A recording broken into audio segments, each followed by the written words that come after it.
డెఫినెట్గా సర్పంచ్ ఎన్నికలలో ఏ విధమైన టీఆర్ఎస్ పార్టీకి మెజార్టీ వచ్చిందో అదే విధానంతో మున్సిపల్ ఎన్నికల్లో కూడా తప్పకుండా మెజార్టీ స్థానాలు తెలంగాణలో గెలిపించుకుంటాం.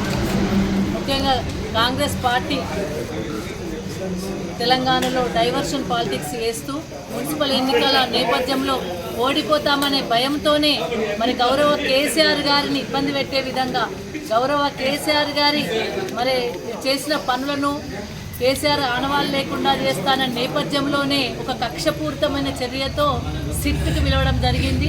ఫోన్ ట్యాపింగ్ అని ఒకసారి, అదేవిధంగా కాళేశ్వరం ప్రాజెక్టు కమిషన్ అని చెప్పేసి ఒకసారి రకరకాల నానా రకాల కుట్రలతో కేసీఆర్ పైన మరి అభాండం వేసి కేసీఆర్ పైన అలిగేషన్ చేస్తూ మరి కుట్రలు చేసింది. కానీ దాంతో ఏమీ కూడా జరగలేదు.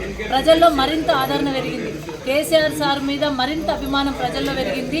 రేవంత్ రెడ్డి గారు ఏదైతే ప్లాన్ చేసిండ్రో మున్సిపల్ ఎన్నికల్లో వీళ్ళను ఇబ్బంది పెట్టాలని ఏదైతే ప్లాన్ చేసిండ్రో అది ప్లాన్ అనేది తుస్సుమనిపోయింది. అది డెఫినెట్గా తెలంగాణ ప్రజలు మరింత ఆదరాభిమానులతో మున్సిపల్ ఎన్నికలలో మా అభ్యర్థులను గెలిపించబోతా ఉన్నారు. మెదక్, రామాయణపేట్, తూప్రాన్, నర్సాపూర్ 4 మున్సిపాలిటీలో కూడా తప్పకుండా గులాబీ జెండా రెపరెపలాడు ఖాయం. గౌరవ కేసీఆర్ గారు మరి 10 సంవత్సరాలు చేసిన అభివృద్ధి ఫలాలు డెఫినెట్గా ప్రజలకు అందినాయి. ప్రజలందరూ కూడా ఆదరాభిమానాలతో ఉన్నారు. కాంగ్రెస్ పార్టీ వైఫల్యం చెందింది. కాంగ్రెస్ పార్టీ అసమర్థత పాలనతో ప్రజలు ఇబ్బంది పడుతూ ఉన్నారు.